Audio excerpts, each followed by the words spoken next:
YouTube, welcome back to the channel. Today is going to be tech, but it's going to be a different type of technology. We're not doing TVs, game consoles, or anything like that. No monitors. We're going to be talking about an arcade stick. Now, on the channel recently, as of mid to last year, I was doing a lot of arcade stick reviews.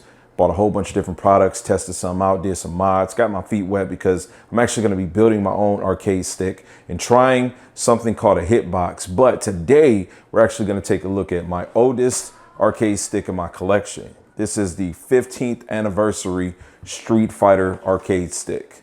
This thing, I got it 2006. Amazing stick. Actually, it wasn't so amazing. I loved the artwork. I loved the fluidity of the arcade feel because in 2006 arcades were pretty much dead. If you know anything about me, you know I'm from Detroit. I came up banging the machines, playing Street Fighter, the first one back in like '89, got into Street Fighter 2 early on with a competitive drive and was doing it ever since then. And so what I did was I actually got this thing modified. So today I'm going to get it cleaned up. We're going to take a look at it and we're going to have a discussion about why people really don't like to use American style arcade parks, right? So we're going to dive into that right after this intro.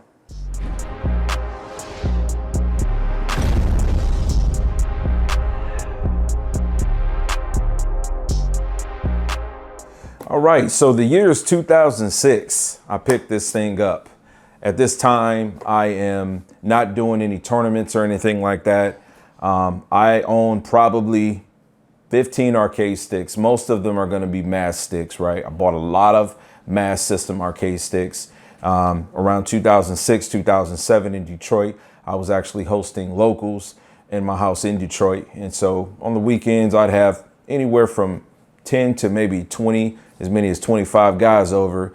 And we're just running sets, Dreamcast, PlayStation 2, a Sega Saturn, some PC. We had a lot of stuff going on, some emulation, a lot of things. And what I did at that time was I had pretty much 2 arcade sticks for every console that I had running. And then I had a bunch of others. I was just collecting them. So kind of like now, you know, you say I bought a lot of arcade sticks. I was into that then. But this thing comes out in '06, and it comes out at a time where there's essentially a resurge for Street Fighter 3 Third Strike, because this game came out in 1999, actually. I was playing in tournaments then too. This guy comes out, there's a rebirth of it because the game is released on Xbox and it's also released on PlayStation 2. And so the stick kind of complements that, right? So this stick is designed to work with Xbox and PlayStation 2. Out of the box, like I said, the craftsmanship, the artwork was beautiful. It was kind of ahead of its time because there wasn't really a ton of companies. Mad Catz wasn't doing the arcade sticks yet.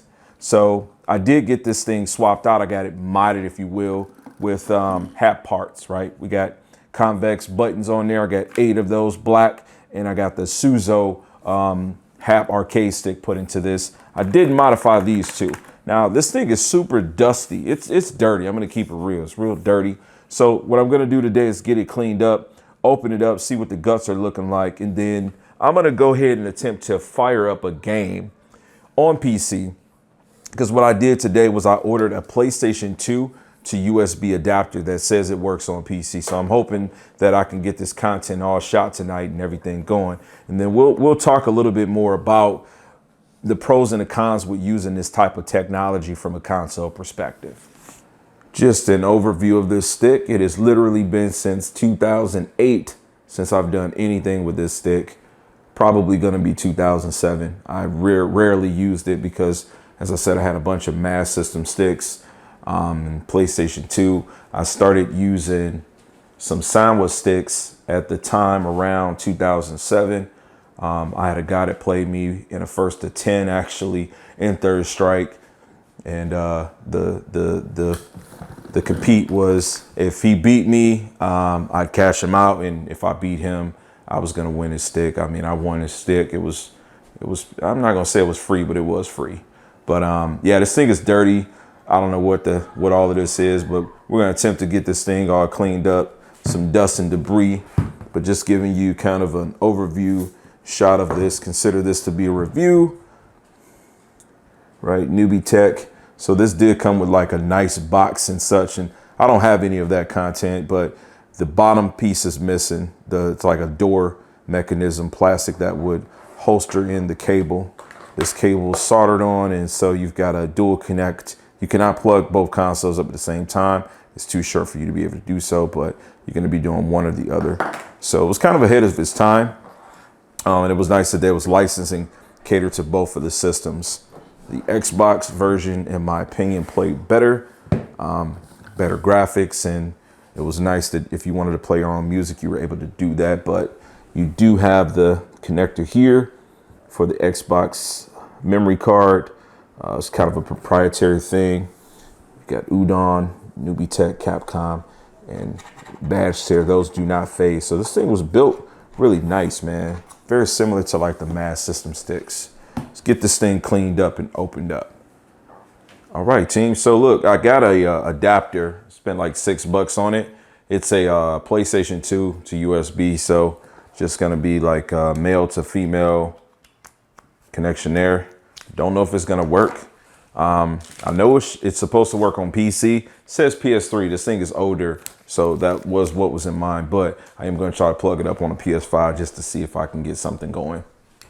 All right, so got this thing clean. It's looking pretty nice. There's dirt and some resistance there under, but it's in pretty clean shape. Not too bad for a one-owner stick. So I'm gonna flip this thing over and open it up so we can take a look on the inside. All right, so opening this thing up, there's about 10 screws. Figure this would be a good time to add some filler content into this video. I actually do have an unboxing and a review that's gonna be coming tomorrow. So from when you see this, I'm gonna have another video posted tomorrow on a different arcade stick. It's not gonna be an American style one, but you can look forward to seeing some content. I actually have a project I wanna get into doing some of the Raspberry Pi stuff, but I'm looking to get my hands on a full American style arcade cabinet, a big blue to be specific. You can research that if you don't know what that is, but this kind of ties into that because it's the same concept in terms of the parts, the hat parts, hat buttons and so forth. So yeah, I just want to let you guys know this isn't just a random video I'm posting. There is a sequence and a chronological order I'm trying to follow, but you are going to be getting content all this year round, Lord willing, my health and everything is all stable. So I'm going to get this open. We'll take a look in it. All right, so with this stick, you got 3 screws up top, 3 down below, 4 on the side, so 10. You got screws for the feet too, so you can take those off and put no feet there, or just to kind of level it out or do some kind of customization if you need to mount it to something. So getting that off, just to look in this thing. Now everything with this stick and the Mass sticks that I don't have to show, unfortunately, was all soldered on. It's all soldered work. The newer sticks are all going to be plug and play. It doesn't exactly work the same with this. The only thing that's really plug and play with this would be the PlayStation and Xbox cable. That can be unplugged and then you can plug a new one in. So if your cable was to ever get cut, spliced, something like that, that's really the only, quick fix that you can do. Now, there's some modifications that you can do on this. I don't have the craft of soldering down pat, so not something I would be comfortable with doing, but I did get new wires and such to put into this as well as all of these buttons, but I just wanted to let you kind of see what this looks like. So next thing we're going to do, I'm going to pan forward in the next clip and we're going to get some connectivity of this going, try with the PlayStation 5, then we're going to get some gameplay. All right, so I'm closing this back up. Really the purpose of me opening this up was just making sure that I didn't have any broken wires. Like I said, I haven't used this thing since like 2008, probably 2007, to be honest with you. So I didn't want to go trying to connect it to a console and then something not work and then it'd be because I had broken wires or something. As I said earlier, I am from Detroit. All of the sticks that I had, fortunately, I lost them. I don't have them anymore. So this is the running oldest stick in my collection. I don't know what it was about this one, but I was able to grab it up and I decided to grab it and brought it with me. So yeah, we're down here in Florida together. So we're about to go ahead and see if I can get this connected to a PlayStation 5 with this $6 adapter I got off Amazon. All right, See if we can get this plugged up to the PlayStation 5. It'd be nice if I can play like Street Fighter 5 using it. This device isn't supported, so Sony immediately shut that down. This ain't gonna work on the PS5, which is cool because I didn't buy it with the intentions of using it on the PlayStation 5. I am gonna plug it up to my rig over here. So, all right, man. So I'm gonna go ahead and get this hooked up to the PC. It's about 5 feet and a half. I don't know. Good thing for me, I actually have a hub routed from my gaming PC right here that sits on top of my center speaker. It just makes it extremely convenient for me to be able to plug in like any kind of peripherals, things like that, so I don't have to go behind the rig. Even though I got my rig set to the side where I can kind of see it, looks all nice and fancy. It helps for me to have this hub here. So yeah, you see if I got to download any drivers or anything for this and we'll get a game running. All right, man, we struck out tonight. This adapter,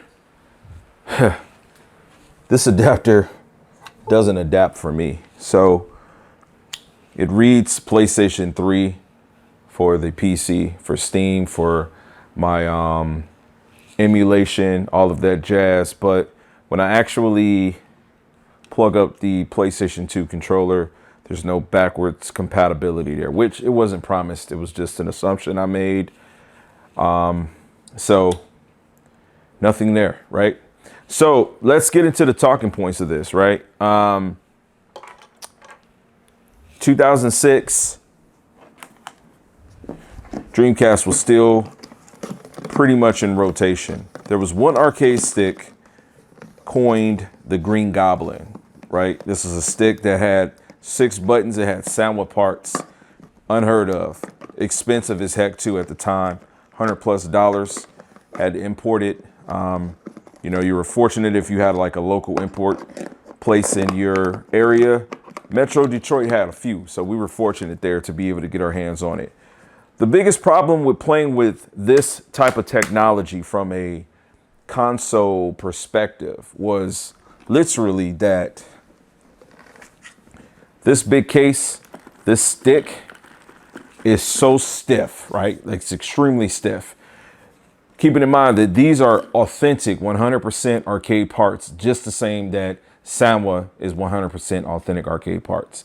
And when you look at an arcade stick in the States versus one in Japan, you'll see that they're designed more for you to be able to sit at them without high bar stools. Our sticks, you were standing up playing with them, right? So trying to execute in games like Dragon Ball Fighters, I was really hoping that I could have used this because I would have tried it on that game. Probably be a nightmare because you have to just lean into it so much. Like this stick is so big, I can't hold this like the wine glass the way that I do with the Sanwa. That's how I hold my Sanwa stick. With this guy, I kind of grab the whole stick and you just got to go to it. So the best way to play with this thing at home, in my opinion, most people use mass sticks, they'll agree, is literally like this. You are playing on the ground, legs open, give it to me. This is what we're doing here, right? And even then, you still got some movement, right? So on the older games that had that real tight execution, like your Alpha 2, your Alpha 3, your Super Turbo, your CVS 2, even your Marvel vs. Capcom, I really like the way this felt. It felt good, man. It takes me back just even holding on to this because it takes me back to all those memories of those good times I had kicking behind in the arcade cabinets, putting your quarters up. It didn't matter who you was. TKK come in the building. That stood for Tournament Known Killer, right? But yeah, that's the gift and the curse of this. So unfortunately, I wasn't able to actually wow you with any of my fading abilities and show you me using this thing. But going forward, I do intend on getting myself a full upright, not an arcade one-up, but a full upright United States cabinet that I can modify, I can make it my very own. And I want you to make sure that you're subscribed and that you are hitting that notification bell so you can be notified when I do that. If you got comments, let me know. I appreciate the support, putting videos out as much as I can. As I always say, Max love.